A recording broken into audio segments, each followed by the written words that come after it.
Hello, everybody. Thank you for staying. I know it's because of the prices, not because of me, but that's fine. I also know that I can take my time because you won't leave now because of the prices. That's fine as well. That's a nice slot. Okay, so what we're going to talk today is a gap. A gap between what you perceive when you come to a conference, and obviously this conference is not an example. Here everything is objective, transparent, down to earth, no bullshit, but other conferences, and what happens in real life. So I want to start with presenting you a typical presenter at the conference, maybe a keynote, maybe a closing keynote. Thought leader and disruptive innovator. Those people are usually either senior SREs in a company like Google, or maybe senior software engineers at Netflix, or maybe even SVP of thoughts at Facebook, usually all in the same time. And they come to you to share with you their wisdom and their leadership. Now, if you're lucky, you have either in your brain or maybe sitting next to you someone like this. Someone who understands what's going on, usually proficient in many languages, and most importantly, proficient in thought leadership gibberish. And they can translate all this thought leadership to what happens in the real world. So let's do this thing. Let's say you hear something like, everybody's software must be releasable in absolutely any time. This is how you win the competition because you have a narrow window of opportunity and you need to be able to release as fast as possible. And then this other voice, which very down to earth and in real life actually says, yeah, sure, you know what, those 3 founders of this startup, they are drunk every weekend. How important it is when they drink together Friday night and can barely think and decide to hack on something, to immediately stream it to production so all their 5 customers will get it immediately. And then you hear something like, everyone must have a 100% test automation. Without 100% test coverage, we are unable to guarantee the quality our customers deserve. And then you think, yeah, we have this back office application that we actually never touch, and sometimes we patch it a little bit, build it manually and release like every 2 years, and there are like 5 people in the company that use it. Now, let's spend half a year automating 100% test coverage for this thing. Of course, it's written in Delphi. How hard can it be? Or sometimes you hear something like, we do continuous security well. All our pipelines are providing the security to the application. And then we go like, yeah, sure, you have 1,000 people engineering department, and there are 2 security engineers. Most of their day, they run and beg for people's attention and don't get it. But when we have a public vulnerability, we know whom to fire. Or your greatest threat is an outage, not an employee. Hire the best and trust them. How about that? Make sense? Well, sure, because like 20 seconds outage once in a year is so critical, but when your CFO forgets their laptop with millions customers' credit cards info in plain text in the bar, that's not a problem. People are not a threat, not at all. right? Or this, I like this one. Virtual machines are the enemy of DevOps. This is where you must focus your innovation. If you are not doing Kubernetes today, you cannot innovate and you cannot do DevOps right. Is one you like, right? And then you go like, yeah, Kubernetes is cool, that's for sure. We invested 5 years now in virtualization and virtual machines. Of course, we should throw it all away because Kubernetes. Yeah, why not, right? You are a beautiful snowflake as your problems. No vendor could possibly understand them. Because if the employees of the third-party software vendors could understand your problem, our problems, they would obviously work for us and not for the vendors, right? And you go like, yeah, of course, we should reinvent all the wheels possible and we should write the obvious solution for all our problems because no one else can understand our problems. That's, and here's my favorite. I'm from San Francisco Bay Area. This is where our office is. And obviously, our company is based in San Francisco because there is where the best talent is. And I love to say this one in other places, sitting before the obvious talent of not out of San Francisco, because this is so stupid, I don't know where to start. Right? The earthquakes, the prices, the salaries, the insane benefits. I mean, so yeah, this is all. That's all I had. So thank you very much. And now. So my name is Baruch Sadogursky, and I'm a Chief Sticker Officer at JFrog. I'm also doing developer relations, but mostly interested in stickers. And we do awesome stickers. By the way, also t-shirts. I know that after the last episode, this t-shirt lost of its fame a little bit, but I think it's still cool.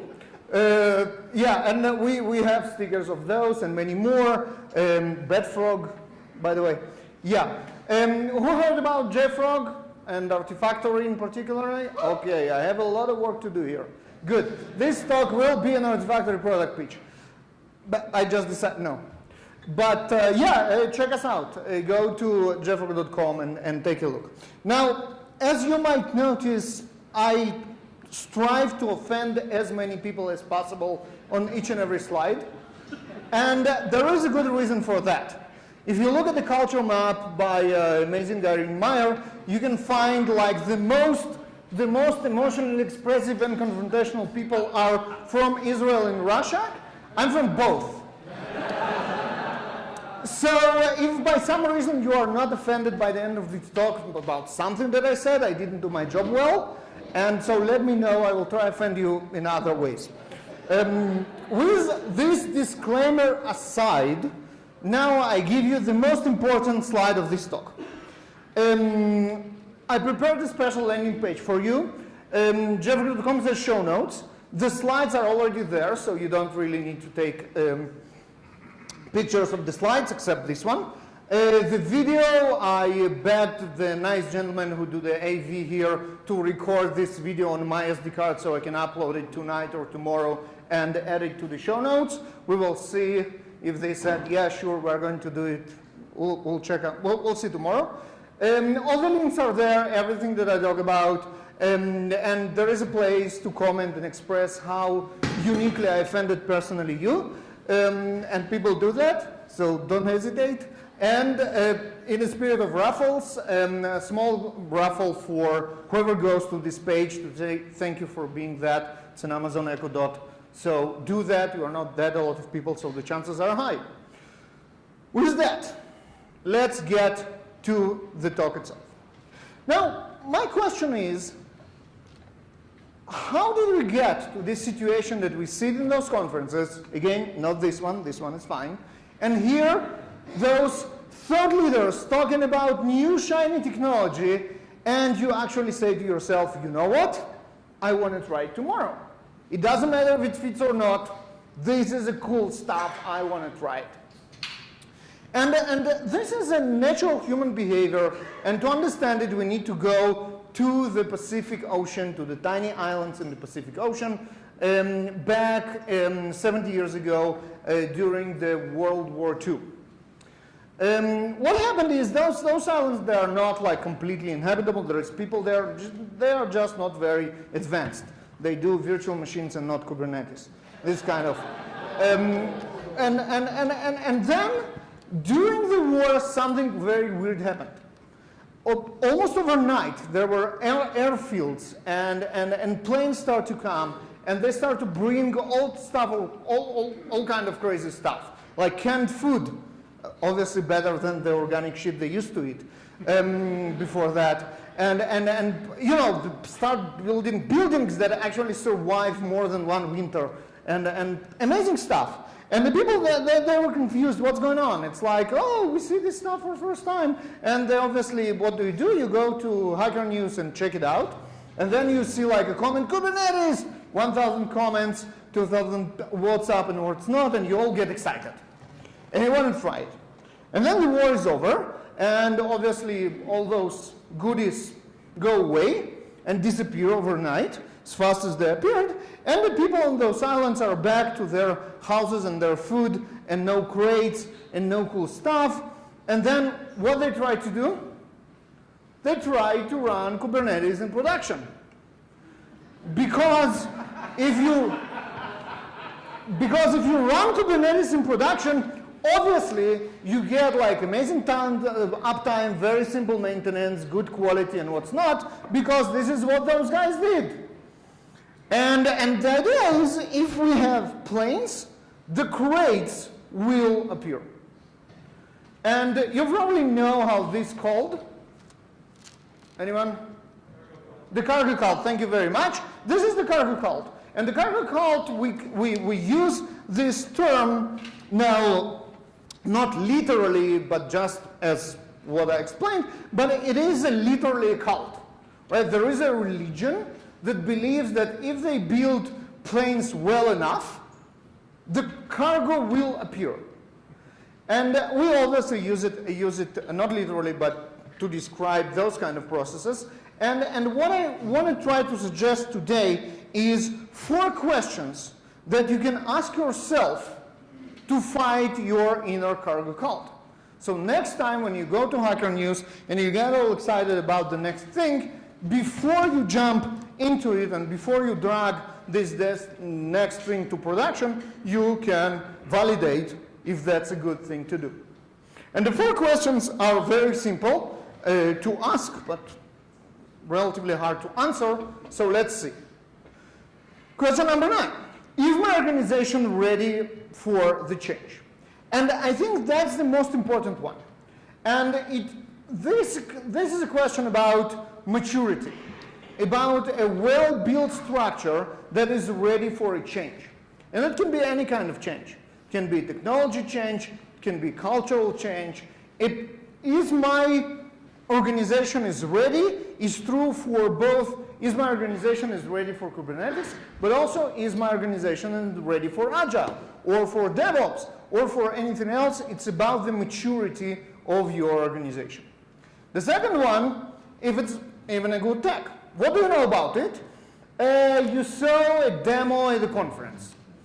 That was obviously the most easiest scenario the speaker could share with you because it's easy to do demo. And the demo probably failed because it was a conference demo. They obviously usually fail. So this is all you know, right? You saw some slides and you saw a failing demo. Is it a good technology? Maybe yes, maybe no. We need to be able to assess that as well. The third is, what do I, as a project, as an organization, as a product, gain from this technology? If I now migrate from virtual machines to Kubernetes, will my product be actually better? Maybe it will be cheaper to run, and that's good. Maybe not. So we need to ask this question as well. And then, what do my boss gains from that? Because there is someone who paid us money to do our job. Right? Obviously, my resume and LinkedIn will benefit from the new shiny technology, out of the question. Probably good reason for doing most of what we are doing, but eventually there is someone who is paying us money, and we need to be able to justify our moves to the company as well. So I would say that number 3 and 4 are highly contextual, right? Because if migrating from virtual machines to Kubernetes, I'm going to beat this example to death. It might be good, it might be not. It really depends on where are you, what is your application. Do you need to refactor to microservices? Highly contextual, maybe yes, maybe no. The first two are easier to answer because the maturity of the organization is something that rather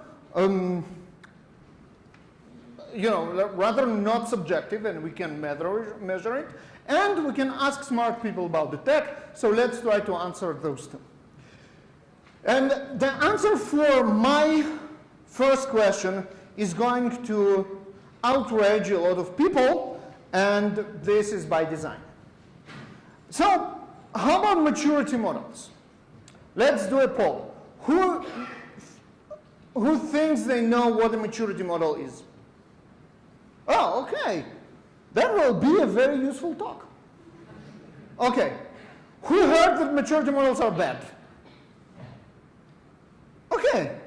So I won't get stoned. This is so cool. All right. Okay, so maturity models is a tool that helps people and organizations to assess where they are in terms of,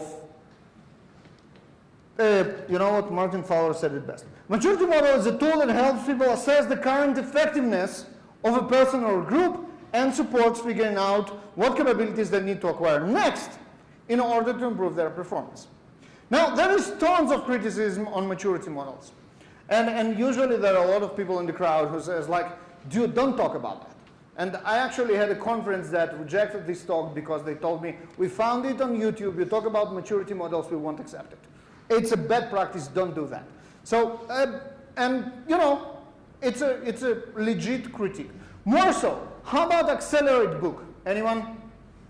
Okay, so either there are some hands, and you people, if you read it, paying attention, you would know something about maturity models. What you would know is that all three authors, Nicole, Jen, and Kim, hate maturity models. They think that it is, we cannot stress enough that maturity models are not appropriate to use mindset to type. It's like, it's horrible. Instead, shifting to capability models, etc. And you know what? I agree. By the way, shameless plug.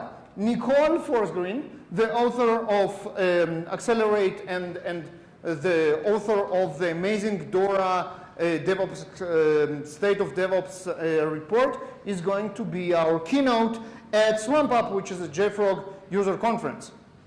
There is a code. It's also in the show notes. If you want to hear her, and she's amazing, come. It's in San Francisco in June. It should be nice. So yes, so I kind of agree that maturity models can be bad, but I would claim that bad maturity models are bad and good maturity models are good. So let's see what the criticism is about and how can you stay away from doing the maturity models the bad way and instead doing it the good way. So bad maturity models define a goal. And the goal is like, when we hit this level, we are good, and now we can rest, and we are mature, and everything is fine. Obviously, you know from real life, this is not how it works. Every improvement is a process, and the same as maturity models. Yes, you have levels, but when you get to the next level, it's only a start from moving forward, not a place to rest and say, I'm done.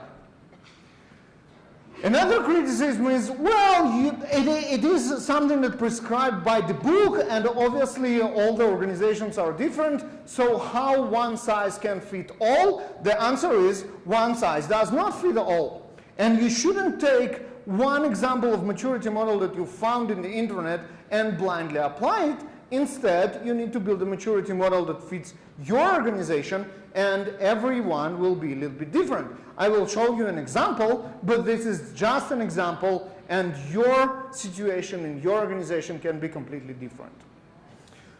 Checkboxes for tools, that's another kind of bad maturity model. When you say, okay, I use version control, I use CI server, I use Artifactory, I'm perfect, I'm done.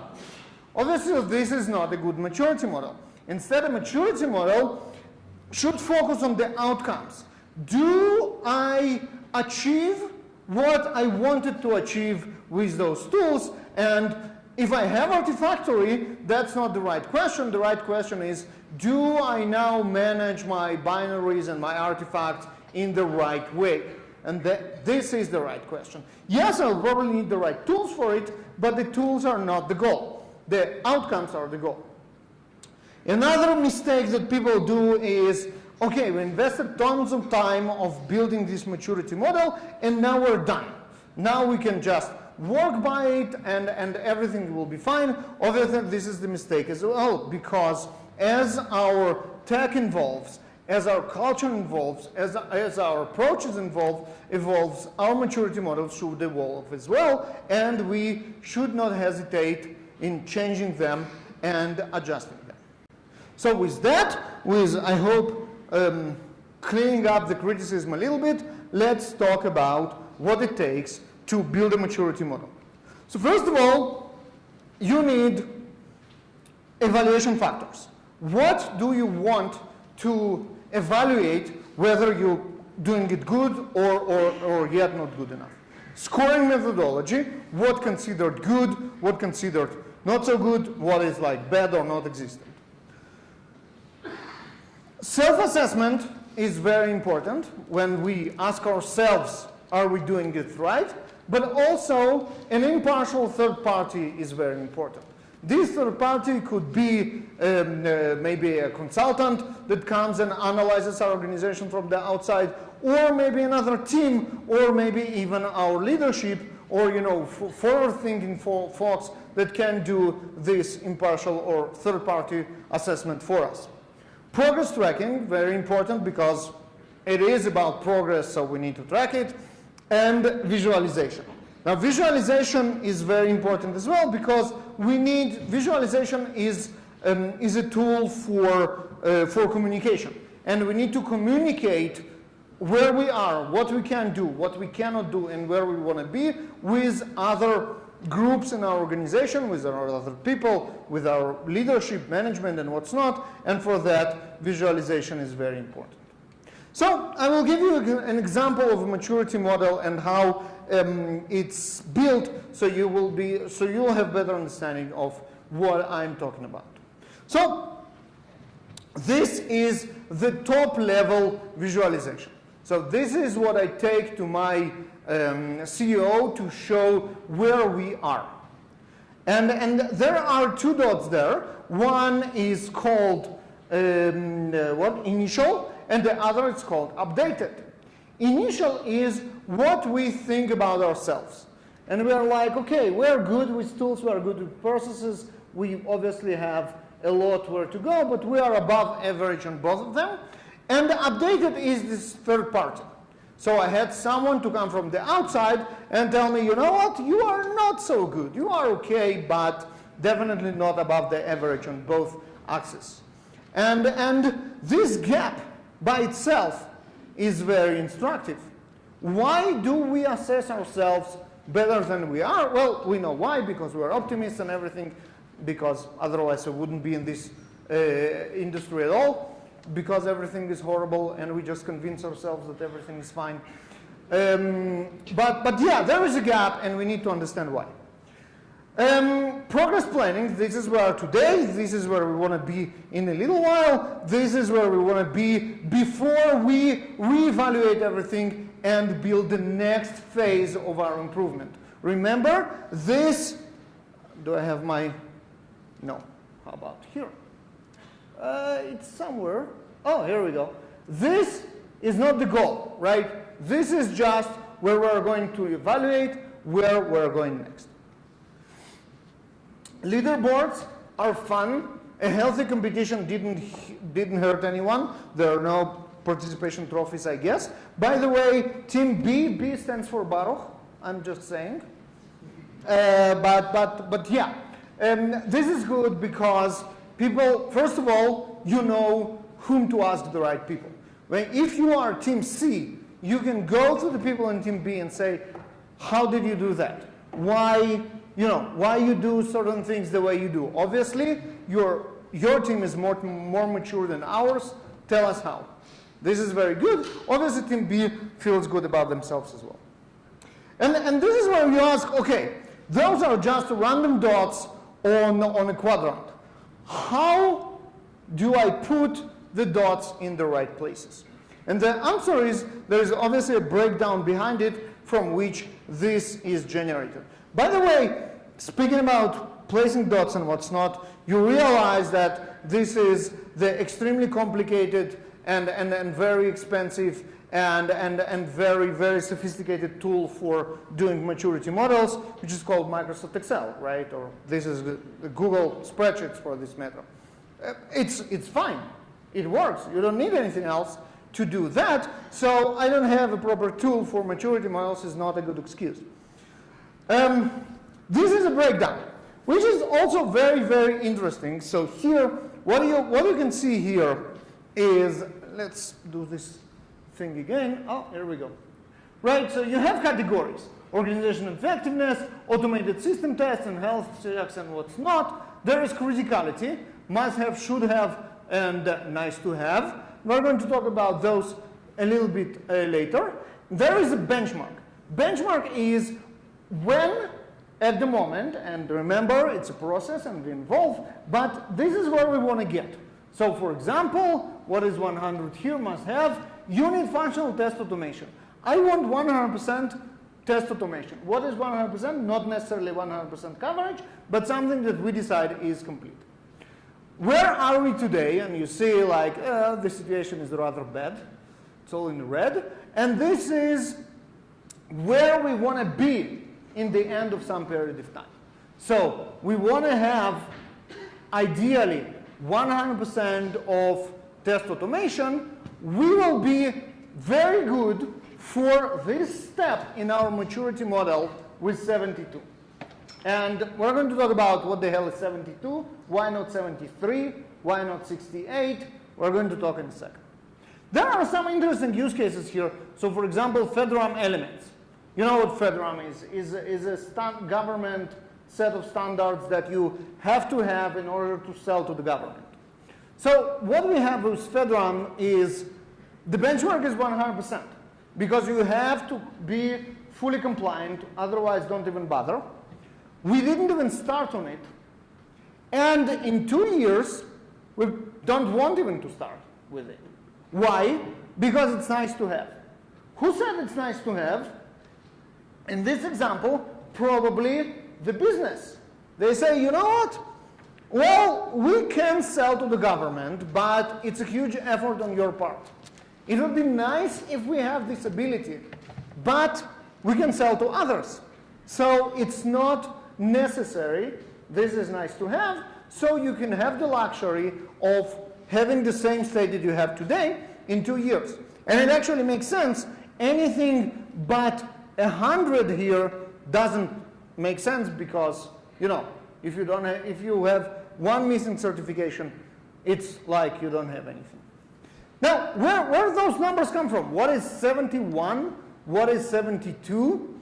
This is obviously, there is another layer of breakdown beneath that. And this is very detailed breakdown on both processes and tools of what we want to do, what we want to achieve, how we want to behave.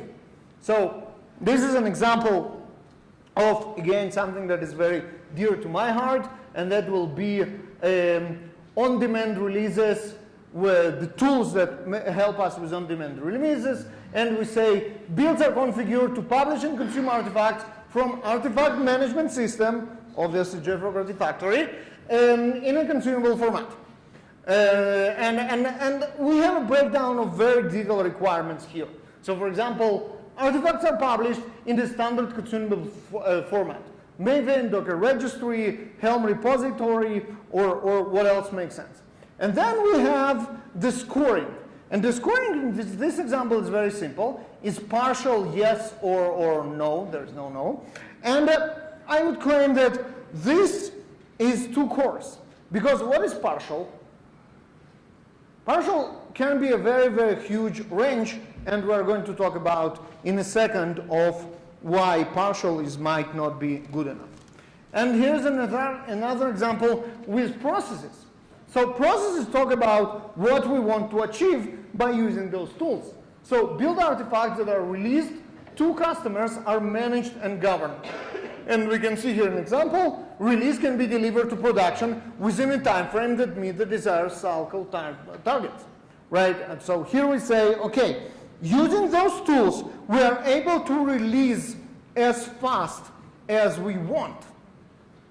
Now, this is a good outcome. A good outcome of a certain level of maturity. And getting back to those must-have and should-haves, the question is, who defined those? And the answer is depends on what the goal is, right? Sometimes we have priorities which are important to developers and less important to maybe operations or business or QA, and sometimes it's the other way around. So here is what we can take. Continuous delivery of product features. From the development perspective, purely development perspective, it's not relevant. Once we coded whatever we need to code, now we need to have a DevOps infrastructure that will take it to production as fast as possible, right? And there is another aspect, company perspective, which is business. Does it matter for the business? Very, very much. Because time to market, from idea to market, is extremely important for business. This is how we can innovate faster. But what I mean is the priorities here, and we need to be smart in picking the right priorities from the right perspectives. And getting back to the order here is weird. Getting back to the partial thing, this is a breakdown. This is a good breakdown of partial. And this is how we can replace those yes, no, and partial with numbers. And from those numbers, we calculate this 72. And then from this 72, we are able to place the dot in our quadrant. This is where it all starts. And you can see here that there is a set of absolutely insane requirements. So system configuration is code differentiating is infrastructure operates without any manual process at all. Everything is done by policies, by schedules, etc., etc. Should we strive to that? Maybe yes, maybe no. But complete, this is something that much more reasonable. Everything is automated, but some processes are triggered manually.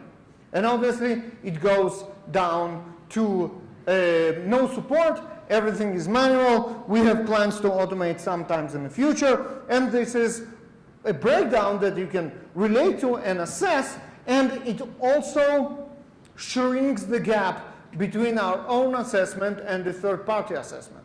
Because we can say yes or partial. They can say no or partial. When it goes down to your systems are in one of those states, there is much less room for debate or to argue whether which state is correct. So basically, this is it. You have 3 levels of depth, starting with the description, very detailed description of how you want your processes to work, and then what tools, not by names of the tools, but instead by function, need to support those processes. And then you have those bigger level of functions or I would say of capabilities that you have, and you rank those capabilities. And then the very big picture that you take to the big boss and show them how your dot progressing from one place to another. And a little bit of do's and don'ts, which some of them obviously correlate with what I started with, the difference between bad maturity model and good maturity model. Stuff like, this is very important, use green for good and red for bad. Useful tip, useful talk, useful conference. Involve your team in model definition. Well, this is super important because the people who actually know what happens now and where they want to go are in your teams, are your colleagues, are actually you. Yes, you need help in that because you obviously don't know what you don't know, but you know much more than you think you know. And we spoke about the third-party assessment. We assess, the teams assess, and then on a bigger level. Forward-looking people, forward-looking teams will be glad to start with that and will be glad to be this looking forward and jumping first on that. 100% is not a goal, and we spoke about it more so. It might change over time, so you need to remember that. And the model cannot be something that you write once and forget. You have to involve it as the tools change, as the processes change, as there are new trends in the industry that you want to adopt. All that can affect your maturity models. And what you need to remember is going back to the reason we are doing that, and that's cargo cult. If you are here, you need to first go to the next level and then to the next level before you jump to something bigger. And this is how you will be able to know when to say no to a certain technology or trend or a gimmick that you are not ready to adopt yet. The second question, once you answered whether you are ready to adopt this technology or not, is if it's even a good technology. And there are people who are getting paid to do that for us. And obviously the analysts, Forrester, Gartner, and many more. And they do this assessment for us regular. And obviously the most popular example that I'm sure the majority of you know is the Gartner Magic Quadrant. And you can see here, it's a quadrant with four areas, and all the tools are assessed by ability to execute, and that means if they have money, and completeness of vision, which means if they have good ideas. If they have good ideas and they have money, they will be here in the leaders section of the quadrant. If they have money and ready to copy-paste good ideas from others, they will be challengers. They're waiting for good ideas and then copy-paste. If they have only ideas but not money, they're visionaries. They can dream but not really sell anything. And if they don't have money or ideas, they will be in niche players, which is a code name for shitty tech, basically.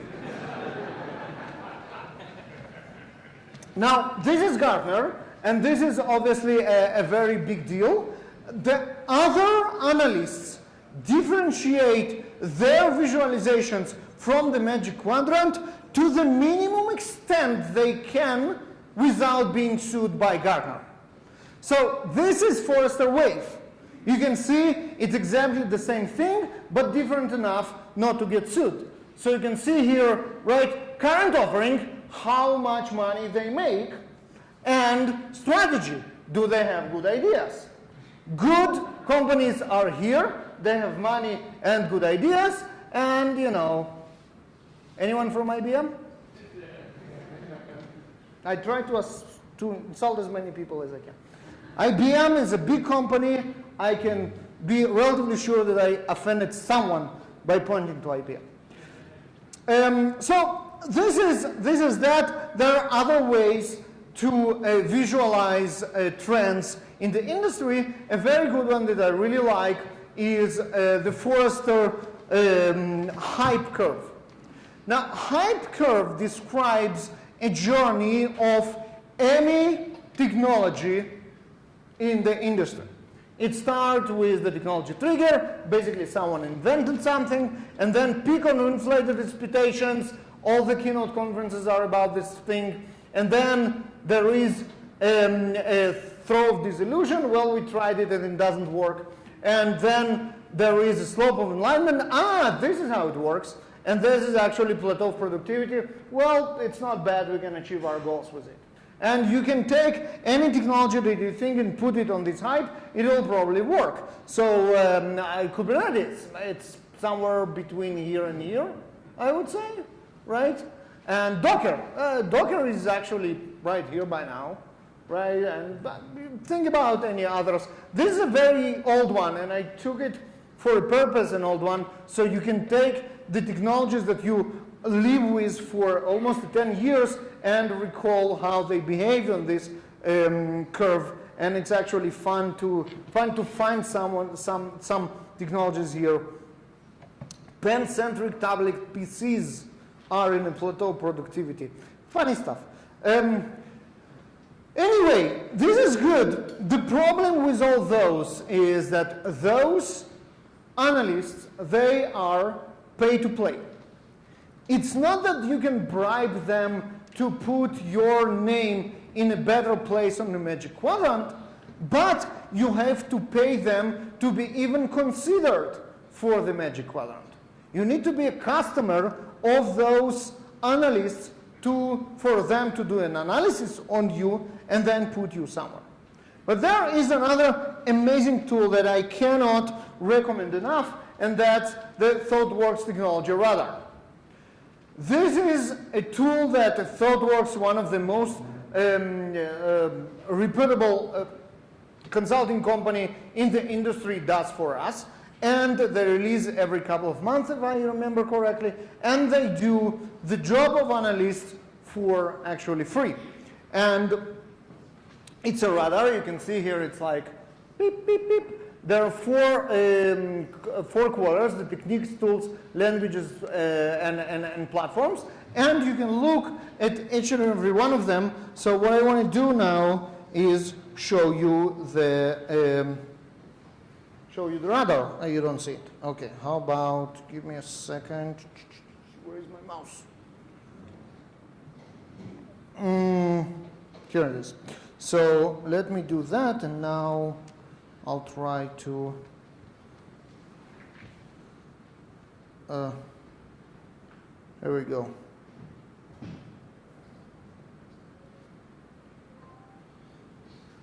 How about now? Yay! That's the show notes, and that's the technology radar. So this is volume 20. I think it's been out for 10 days or something like that, so it's pretty fresh. And we can take a look at, I don't know, let's take a look at tools. So with tools, you can see here, this is how the radar works. So it has 4 different ways from the hottest, and the hottest is adopt. It's like use it now. If you don't use it, you should. And then there is trial, play with it, assess, take a look at it, read a little bit about it, or hold. Hold is don't touch it. If you use it, that's okay, but maybe think about phasing it out. This kind of stuff. And we have someone in hold, handwritten cloud formation. Well, you really shouldn't do that. That makes perfect sense. And in adopt, what do we have in adopt? Stuff like Terraform, well, again, makes perfect sense. In trial, Helm, yeah, I would even say it's kind of an outside of the trial. I think by now it can really move to the adopt. Maybe they're waiting for version 3 before they recommend that, this kind of stuff. Kubernetes operators, assess, well, again, maybe it's a time for trial. It's almost on trial. And obviously, what you don't see in the current technology radar, you can search for previous ones. And the best way to understand if the technology radar bullshitting on us or not is actually searching for something that you know how to assess and ask if technology rather agrees with you. So let's search for something. What do we search? JFrog, thank you. Let's do that. Search. Well, nothing, right? No matches, no results found. Graphics is a little bit unrelated. No matches. They didn't assess us. I guess that spares me to explain why we are on hold. No, I'm just kidding. I will show you how to deal with that, with cool technologies that weren't assessed like JFrog. But let's try something else. Docker. Oh, this is a good one. Let's see. Docker. I already searched for it. Okay. Docker. So obviously there is tons of stuff for Docker, and the original Docker is right here in adopt, which we all know and adopt. And let's see how it played out through the timeline. So the first assess was January 14, and that was like a good time to start looking at it. July 14, it went to trial, and then it went to adopt in April 16. Well, which kind of, made sense. Good call. I personally agree. So this is the idea. And obviously, take an eye on that, subscribe to it, study the new volumes when they come out, and when you hear about the technology, just do a little search and see if that actually makes sense. And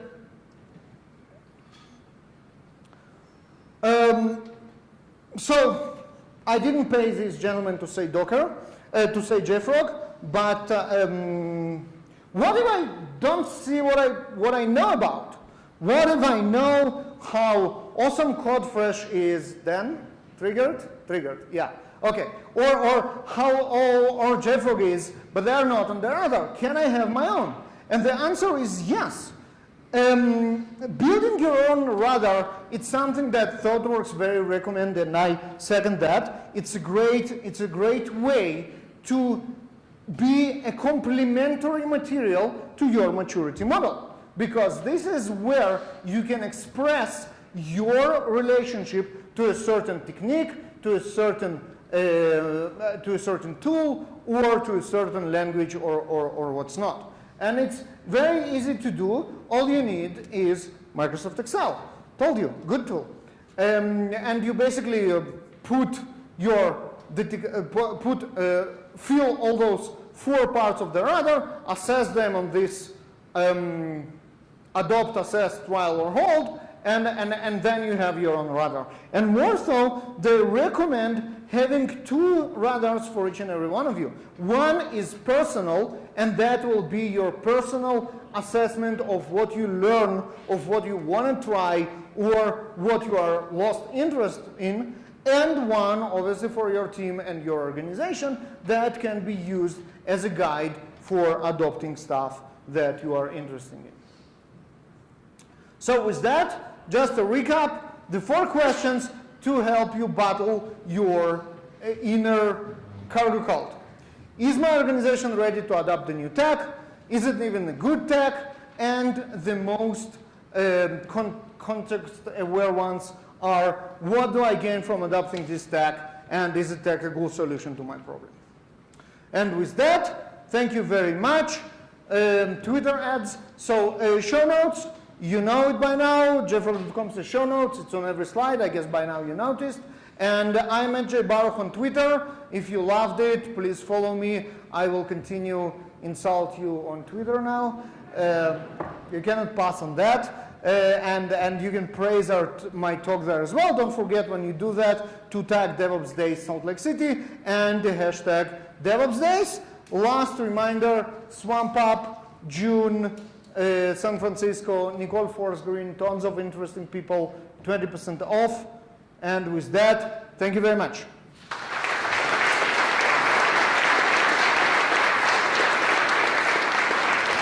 I don't think we have any time for questions because all the sponsors are here with their amazing prizes and you want to go home, but you know where to find me, at JBaruch on Twitter. Ask me anything publicly. That will be fun. Thank you. Awesome. That was hilarious. Baruch, you're awesome, man.